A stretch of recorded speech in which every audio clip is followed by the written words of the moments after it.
Here are 5 characteristics of LeBron James that I'm going to compare to great players of yesteryear in the NBA. I'm going to start first with scoring.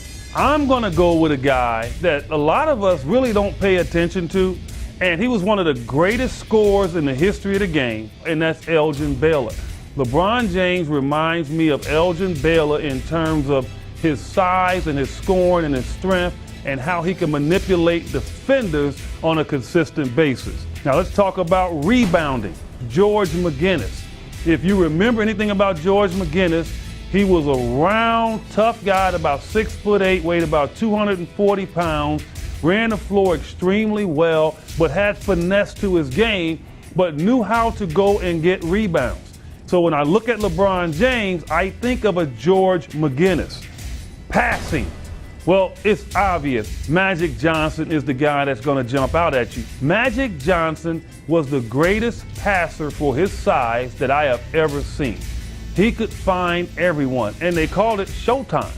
And LeBron James is not Showtime, but he has some of the same characteristics of Magic Johnson, wanting to be a facilitator, not too much worried about having a huge game offensively, although as we know he can.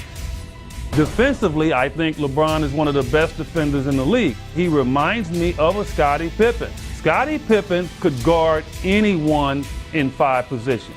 Point guard to center, it did not matter.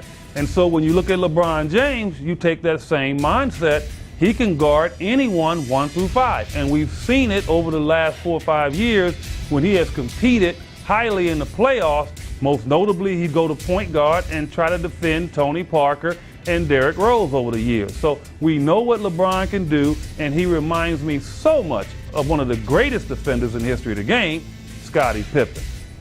Dominance is the key characteristic of any player because you have to have the dominance to be consistent.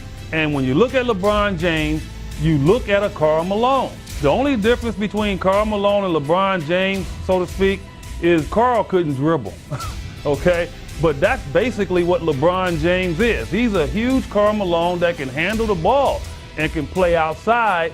And so when you talk about in terms of dominance, being able to go anywhere on the court, whether it's posting up, whether it's running the break, running people over, jumping over them, having that intimidation that they're going to think twice about taking a charge, I think about Karl Malone, and I'm seeing LeBron James do the same thing.